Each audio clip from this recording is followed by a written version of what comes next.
different people.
Why don't we show them another round?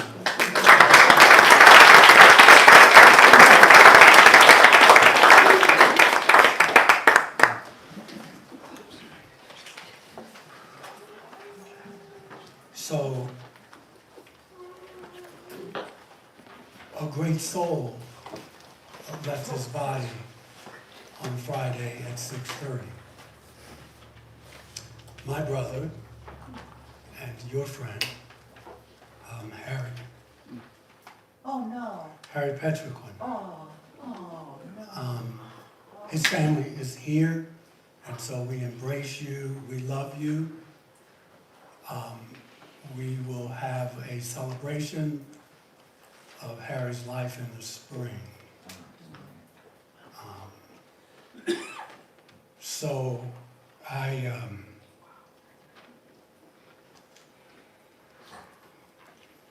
invite you to turn to reading 720 in the gray hymnal, and let us read this responsively. Let us stand for Brother Harry, if you are willing and able.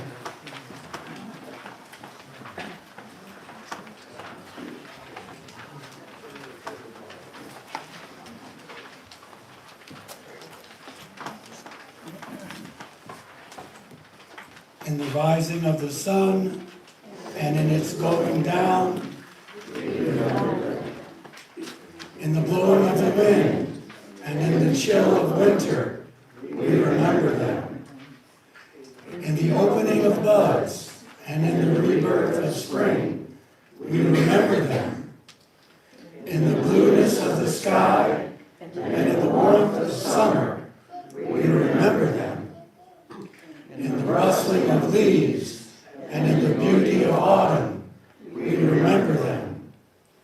In the beginning of the year and when it ends, we remember them. When we are weary and need of strength, we remember them.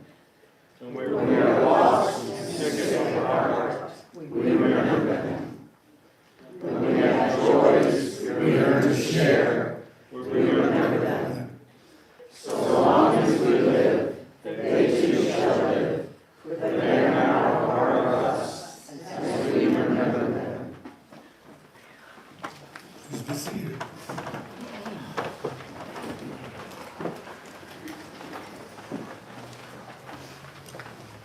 So this is the time in the service when we invite you to come, and we have a memorial service for Harry. I see him and Mamie talking. And Emery.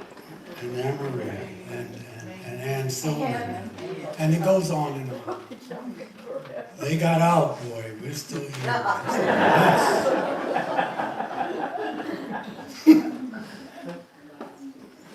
So, we will have a chance to talk with them when it's our time. Until then, we're here. And so, we make the best of it. And so, come, light a candle, place a stone. The floor is yours.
Emery's gone, transitioned a year ago.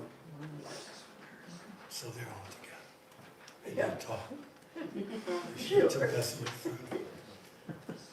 So whatever dimension they are traveling in, they will travel safely. This is for them. Do I need to bring you the stones?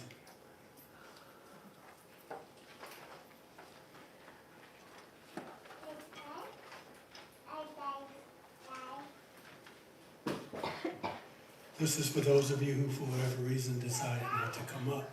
We keep you in our hearts and minds and thoughts and prayers.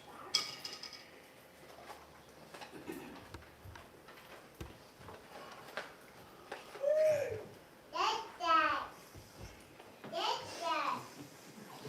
It's nothing like the voice of the young to bring you back to what life is, right?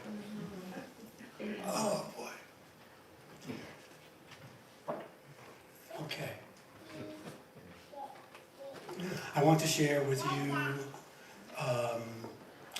a meditation that I think is appropriate for today, any day actually, and we'll have a time of quiet afterwards, and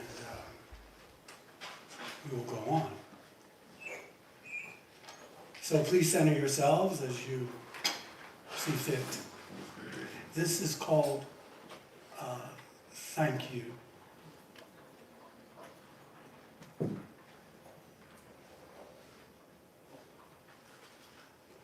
Thank you. To what or whom I address these words to, I do not know. I only know that I must speak them. If no one else hears, no matter. I need to hear them for myself. Bubbling up from some hidden well within, they come unbidden. Blessings have come to me beyond my deserving. This I do know. To be sure, there are always moments of pain. There are times when I curse my fate and condemn my lot. Life from time to time is unfair. My burdens often seem to outweigh my blessings. All this I know.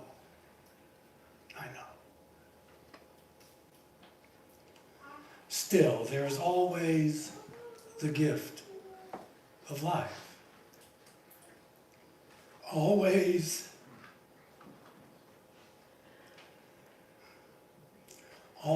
there is beauty and joy and meaning. Lurking beneath the blanket of my depression and despair, there's always meaning. Always there are those who lift me. Always there are lessons to be learned. Always I would rather be than not. Thank you.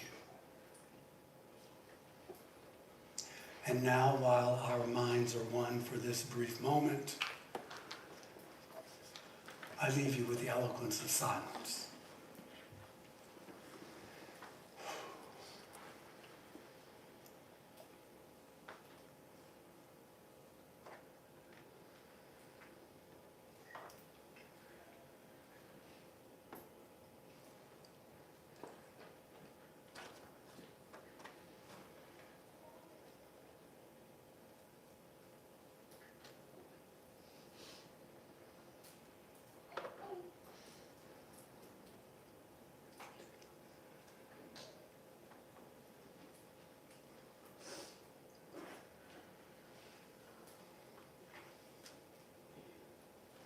And so it is.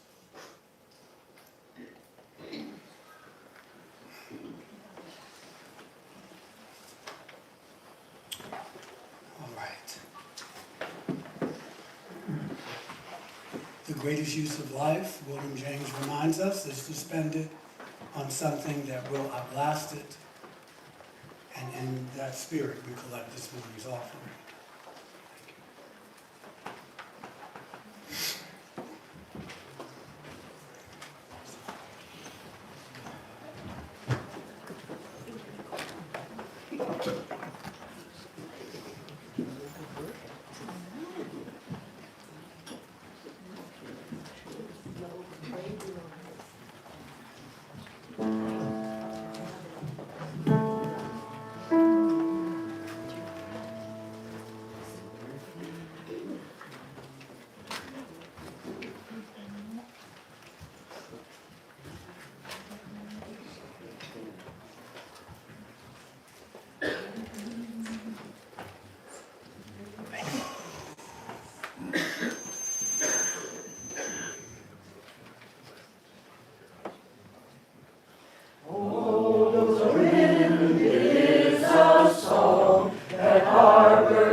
Thank you for your generosity. Okay. Let us jump into this. You've heard the joke about when we pray, if we pray, it's always directed to who would make concern. Now that's not always fair. But it is true in a lot of instances. And so, it's that time of year again. It's Thanksgiving. And it's only fitting, obviously, that, I don't know how many ways we can do it each year, but we manage to talk, to give thanks. And it's this time of year, it's towards the end of November. It's hard not to dwell on gratitude, which is a topic that just keeps unfolding and unfolding like one of those little paper-engineered cards. So you'll be happy to know that I'm not going to attempt to cover all the facets of gratitude this morning, but it's something that we are more acutely aware of. I grew up, and I'm sure many of you did, that, we've paired Thanksgiving with a feast for as long as I've known about Thanksgiving. But it was interesting that throughout history, Thanksgiving, in Western culture, here, Thanksgiving was just as often paired with fasting. Isn't that interesting? The change from fasting to feasting is interesting. The Pilgrims of Massachusetts most often called for a day of fasting and humiliation for certain events. They were speaking to a particular God, a God that liked people hungry and humble. And enjoyment of this world was not on the menu. This world was sinful and corrupt, and gratitude was shown by penitence and abstinence, or else. Now that's not how we choose to show gratitude, and thank goodness for universalism. Universalism freed people from the very real terror people had of damnation. In the process, a kinder deity showed love for humans and all of creation, and the desire that the world enjoy its riches. Those daring universalists said that this is a beautiful world, and it is indeed one to be savored. And as a corollary, we also said that our mission was to ensure that more and more people would be able to enjoy this beautiful world. And that's why social justice has been such a dominant part of UU congregations for over 200 years. Our gratitude is rooted in this sense of the wonder and the beneficence of the world, not of a possible world to come. That doesn't mean we don't maybe believe in that, but we also have to keep one foot in each place, if you know what I mean. So it is addressed for some of us to something beyond ourselves, to some force, to some power of good, some sense that in the vastness of the universe, we've come to exist even though it could have been otherwise. Now that's one group. But for some of us, there's no one living at that address. There is no force. There is no power. There is no mystery beyond the world that we see around us. Within this world, we are the people who have made our lives. It is human spirit and human effort that have changed this world and provided us with what we have. And that's perfectly fine. If this is so, to whom do you send your thank you cards? Is it to ourselves, to our own inner being, our own hearts and minds? If this is the case, should any card of gratitude be sent at all? For many, not just UUs, perhaps especially not UUs, this is the case. We live in a very wealthy country. For most of us, Thanksgiving is one more feast in a continuing series of feasts. It is a feast at which we give at least a token moment of thanks to someone or something somewhere for our good fortune, for our families, to our friends. There is a fleeting moment in which we are possibly aware that it might very well have been otherwise. Perhaps for those whose lives have been beset by blows and reversals, the thanks may be particularly heartfelt. They may see, more than those of us whose lives have been relatively untroubled, how close we are to the edge every day, whether we see the precipice or not. For most of us, we expect a certain way of life and a certain continuity to our days. We do not see good fortune as exceptional. We see it as the norm. We address our rather perfunctory thanks to no one in particular, perhaps to a vague idea that we should be a little more conscious that we have good fortune and things are not otherwise. But there's a paradox in this. It seems as if the people whose lives have been interrupted by misfortune find themselves at a crossroads that is only revealed in times of pain and heartache. The signs at this crossroad points in two directions. One points towards the city of gratitude, no matter what happens, for we know that life is not always fair. We know that there is grief and loss along with joy.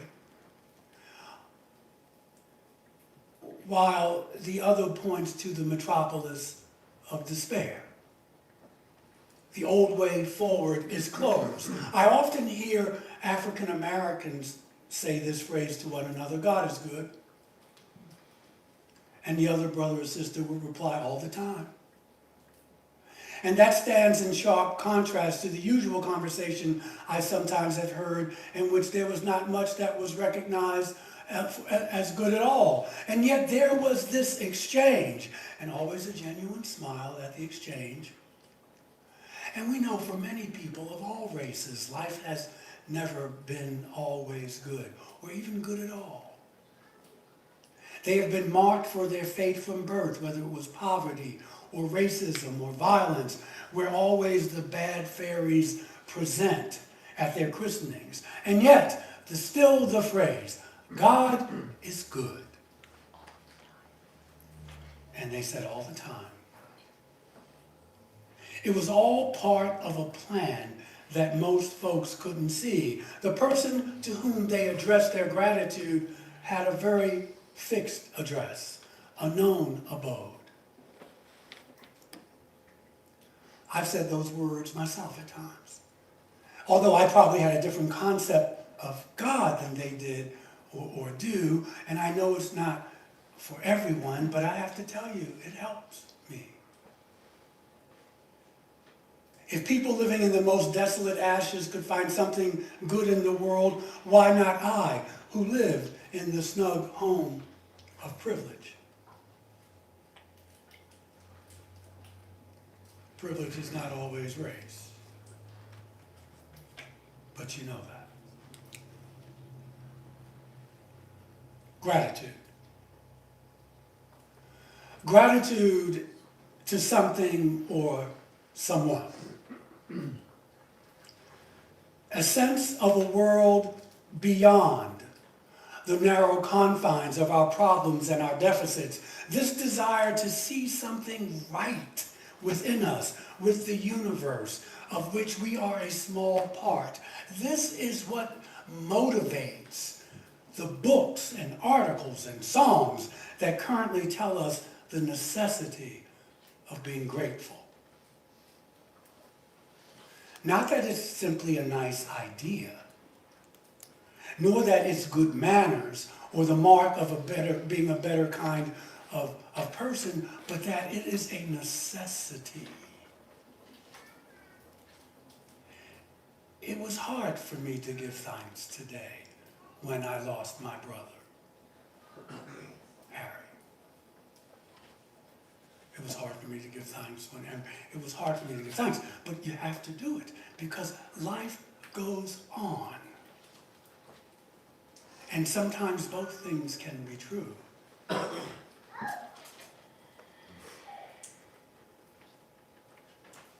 Because we are beginning to see, like children who have had too much candy, that there is no happiness where we thought to find it. We cannot spend our way into delight. And so we come in gratitude, not in humility, begging a harsh deity, but because gratitude is a healthy way to see our place in this multiverse.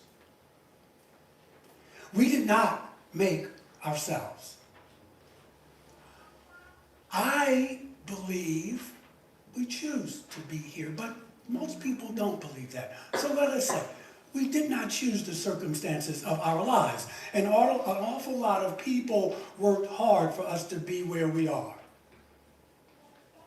In this view, gratitude becomes a perspective that can save us from the view that we alone are responsible for all of our successes and need to have gratitude for no one. This view is fine as long as we are doing well, but it is poison when things are not going great.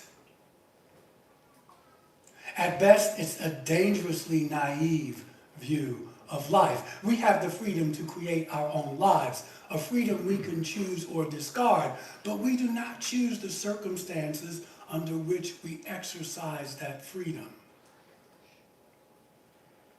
I was born with many benefits and limitations already embedded in me without the metaphysics. The time in history. My parents. I'm brown in this lifetime. My gender, my nationality, my ethnic heritage, my degree of intelligence or attractiveness or height or predisposition to certain conditions. So were we all. None of us chooses these things. Maybe we do, I think we do. But don't let me blind you to the fact. By a very small change in any of those circumstances, it might have been otherwise, very much otherwise. None of us chooses suffering, and yet it happens. Oh, how it happens. Generally speaking, sooner rather than later. So what about that? Are we really supposed to be grateful for bad things that come into our lives? I really dislike being told to be grateful. I especially dislike having people point out the silver lining in my clouds. If I want to wallow in self-pity, darn it, I should have that inalienable right. But on the other hand, here I am talking about the necessity of gratitude. Hypocrisy? Maybe. Possibly.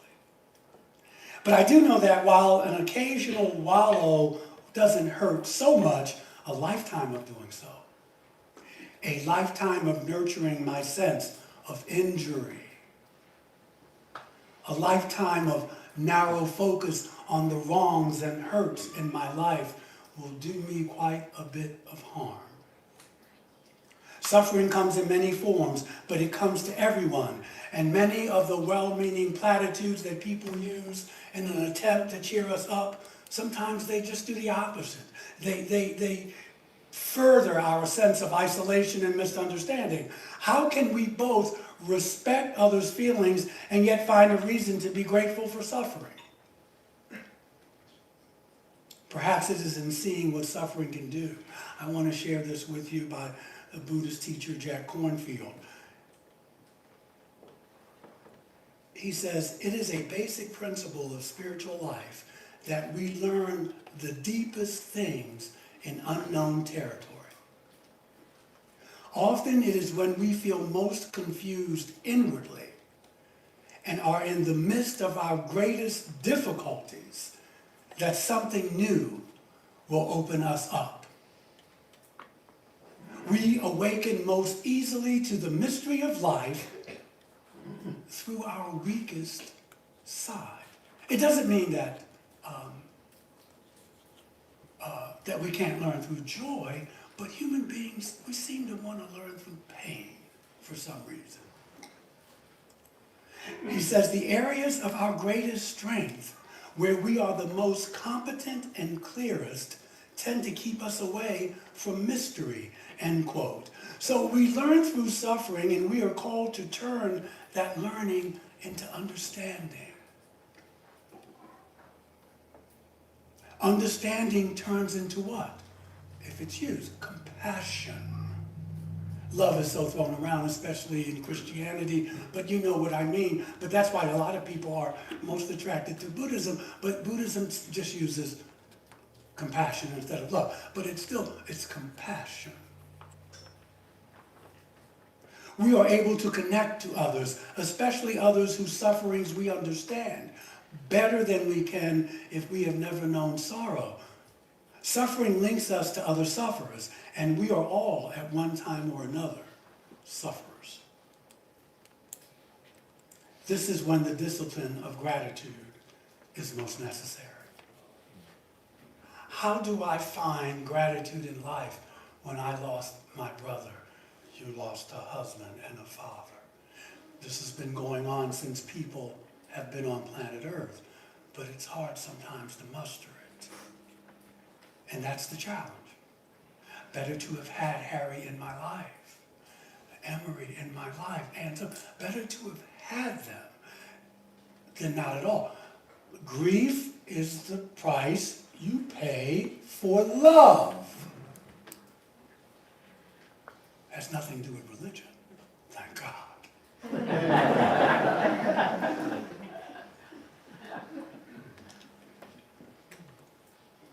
When we can't see those invisible links,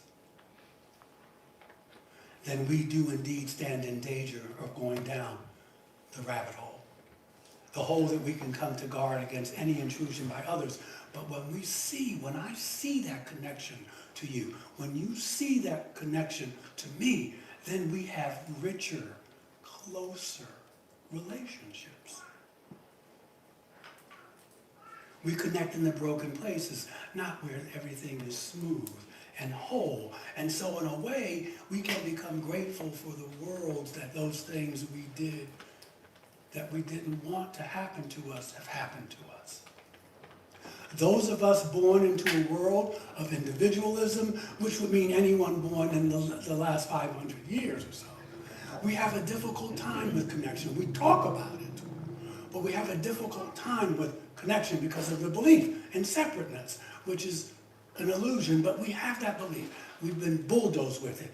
We see ourselves as, rather than seeing ourselves as part of a complex whole, we see ourselves as isolated, as separate. You sleep with them. You have thicker hair. All that mess. If gratitude opens us to the reality that we are dependent on others, if gratitude opens us up to letting us know that we need each other, then I should be grateful. And I don't want to should all over you this morning, but then I should be grateful for that wisdom. So who we address our gratitude to is really important, is what I want you to hear. Do we see ourselves as puppets, dependent on a master puppeteer, made to be grateful for our existence and guilty of our failings? I think that's the old religion. That's that old time religion, the religion of shame and terror. In the process of casting off that religion, we went too far the other way.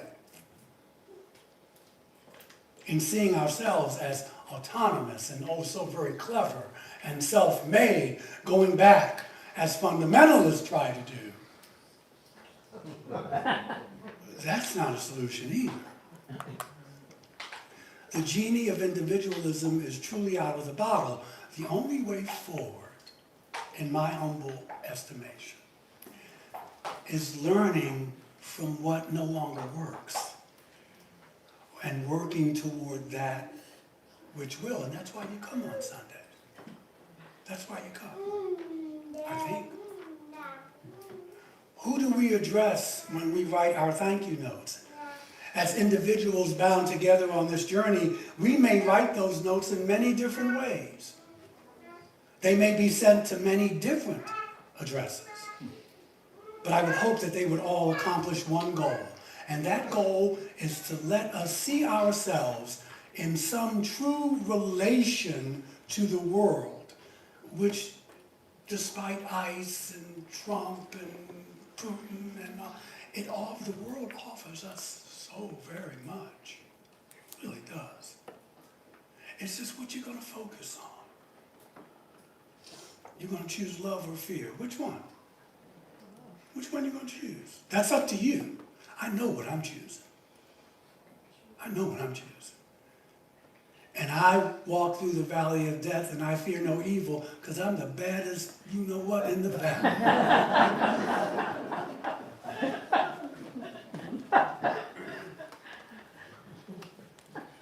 So we want to see the world, its joy, its sorrow. It's something for which we have cause to be grateful. The discipline of gratitude, and it's a hard discipline, can let us see that we are always connected. We are never alone. Of course, the Miracles tells us if you only knew who walked beside you, fear would be impossible. You don't have to fear ice. You can handle ice.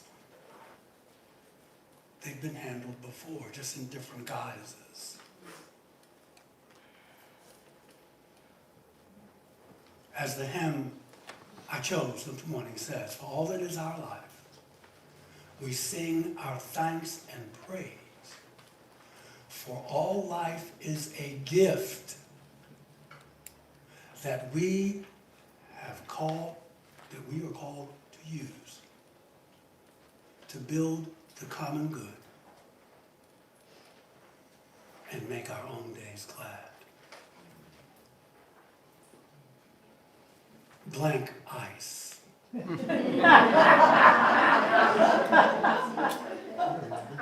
If you were scared, you wouldn't have put the sign out there. If you were really scared. So what you're saying is bring it on. My sister here. As we didn't have in our service, SEMA, our Latinx advocacy organization, has determined that the vehicles that were recorded are not ICE or customs. So you gotta be careful because fear makes you hear rumors. Yes. And the UUA tells us, don't listen to those rumors. But it doesn't matter. You do what you do. Happy Thanksgiving. Happy Thanksgiving. Happy Thanksgiving.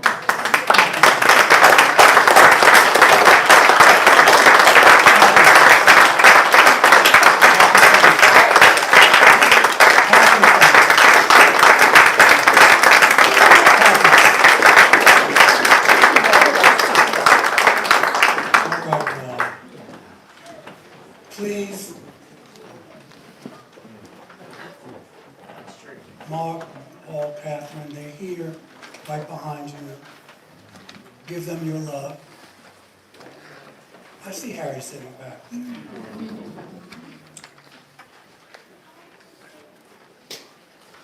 Our closing hymn. Number 349. We gather together.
But we got to show love to the maestros and the choir.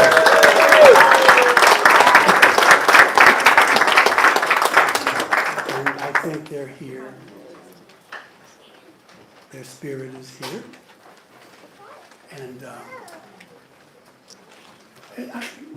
listen, just have a wonderful Thanksgiving. Give thanks to whom or whatever, but just enjoy. Love or fear. See you in 2 weeks. Blessings to you.